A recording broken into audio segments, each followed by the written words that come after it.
datangkan oleh Romeni, solusi tumpulnya lini depan skuad Garuda. Sukses pepet timnas Indonesia, skuad Vietnam berpesta.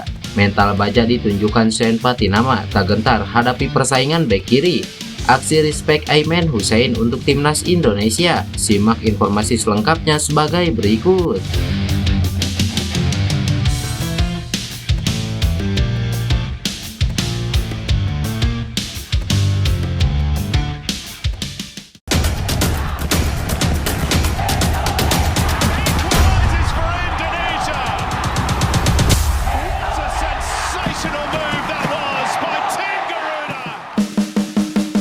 Sean Patinama menyikapi dengan dewasa soal persaingan di sektor bek kiri timnas Indonesia usai kehadiran Kelvin Verdong.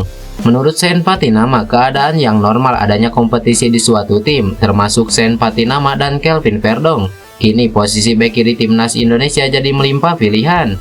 Dua nama lainnya yang beroperasi sebagai bek kiri adalah Pratama Arhan dan Nathan Joe.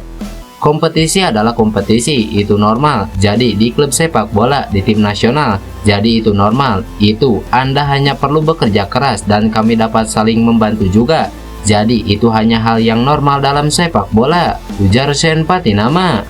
Dia menuturkan soal kualitas Kelvin Verdong yang tak perlu diragukan lagi. Verdong merupakan pemain inti di NHN Nijmegen yang berlaga di Eredivisie. Di musim 2023-2024, pemain kelahiran Belanda itu mencatatkan 40 kali penampilan dengan koleksi 2 gol dan 3 assist.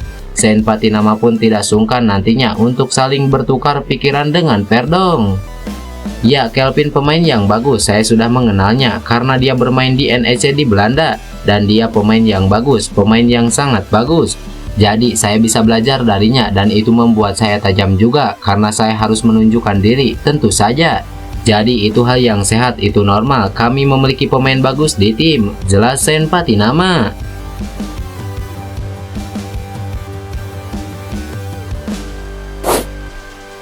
Timnas Vietnam mendapatkan bonus ratusan juta rupiah atas keberhasilan mengalahkan Filipina.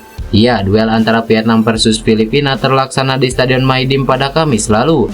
Ini merupakan laga matchday keempat grup E putaran kedua kualifikasi Piala Dunia 2026 zona Asia. Pada kesempatan tersebut, Vietnam sukses meraih kemenangan dengan skor 3-2.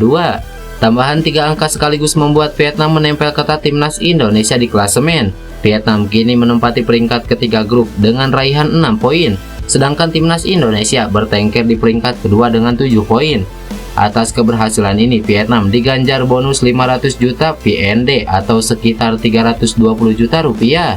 Dilansir dari laman resmi VFF, bonus tersebut diberikan oleh ketua klub Bach Nic Nguyen Tuan An. Lebih lanjut, skuad Vietnam juga dikabarkan menggelar pesta setelah kemenangan atas Filipina. Sementara itu, persaingan di grup F kini semakin panas. Timnas Indonesia dan Vietnam harus bersaing sampai akhir untuk menentukan siapa yang pantas menemani Irak ke babak selanjutnya. Dalam hal ini, timnas Indonesia memiliki sebuah keuntungan.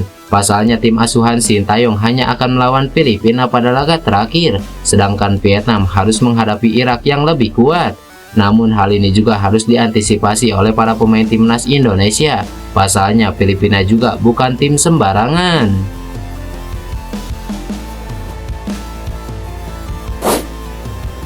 Tumpulnya lini depan timnas Indonesia akhir-akhir ini menjadi perbincangan hangat di kalangan pencinta sepak bola Indonesia. Ya, lini depan skuad Garuda dirasa masih tumpul sejak era kepelatihan Sintayong. Hal ini tentu saja menjadi masalah serius yang harus segera dibenahi. Sintayong memang sudah mencoba beberapa pemain yang dirasa mempunyai kualitas, mulai dari Dendi Sulistiawan, Ilyas Basojevic, Dimas Drajat, Ramadan Sananta, dan yang terbaru adalah Rafael Struijk. Namun nyatanya lini depan skuad Garuda masih saja kesulitan dalam hal mencetak gol. Walau demikian, Sintayong dan PSSI nampaknya harus mencoba kembali mencari pemain-pemain top di Eropa untuk mengatasi masalah ini. Salah satu pemain yang dirasa cocok dengan skema Sintayong adalah Ole Romeni. Ya, Ole Romeni adalah salah satu pemain yang diinginkan Sintayong. Dia adalah pemain yang kemampuan mencetak gol di atas rata-rata. PSSI nampaknya harus lebih ekstra lagi membujuk sang pemain agar bisa didatangkan ke Indonesia, mengingat sosok Ole Romeni sangat dibutuhkan untuk mengangkat performa tim. Seperti yang diketahui, dalam 7 bulan terakhir, timnas Indonesia 3 kali bertemu dengan Irak. Hasilnya dari 3 pertandingan, skuad Garuda selalu kalah berturut-turut.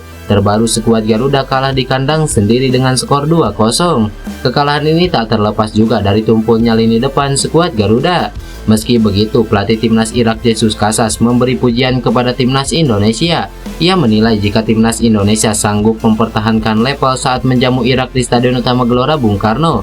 Jesus Casas bahkan blak-blakan tak mau kembali bertemu skuad Garuda. Pelatih asal Spanyol ini seakan kapok kembali bertemu skuad racikan Sintayong karena Indonesia menunjukkan perkembangan yang baik. Saya tidak berharap bertemu timnas Indonesia lagi, namun saya harap kalian bisa lolos ke babak ketiga kualifikasi Piala Dunia. Hanya saja jangan sampai kita satu grup lagi, ujar Jesus Casas. Jika nantinya timnas Indonesia lolos ke babak ketiga kualifikasi Piala Dunia 2026 zona Asia, dan lagi-lagi satu grup dengan Irak, skuad Garuda membutuhkan tenaga tambahan pemain berkualitas. Pemain seperti Ole Romeni mesti didekati dan diyakini PSSI agar bisa datang dan melakukan debutnya di timnas Indonesia. Andai Ole Romeni bergabung dengan timnas Indonesia, ada peluang skuad Garuda bakal meramaikan persaingan babak ketiga kualifikasi Piala Dunia. Babak ketiga kualifikasi Piala Dunia zona Asia bakal diikuti 18 negara. Sebanyak 18 negara ini bakal dibagi ke dalam 3 grup, yang mana masing-masing grup berisikan 6 negara.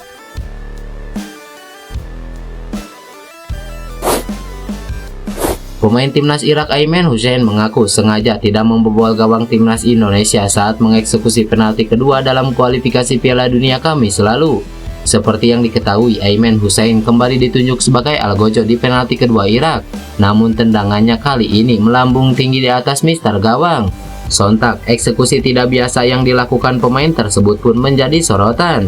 Saat dikonfirmasi awak media soal eksekusi penalti kedua itu, Aimen Hussein mengaku bahwa tendangan tersebut sengaja ia arahkan ke atas gawang.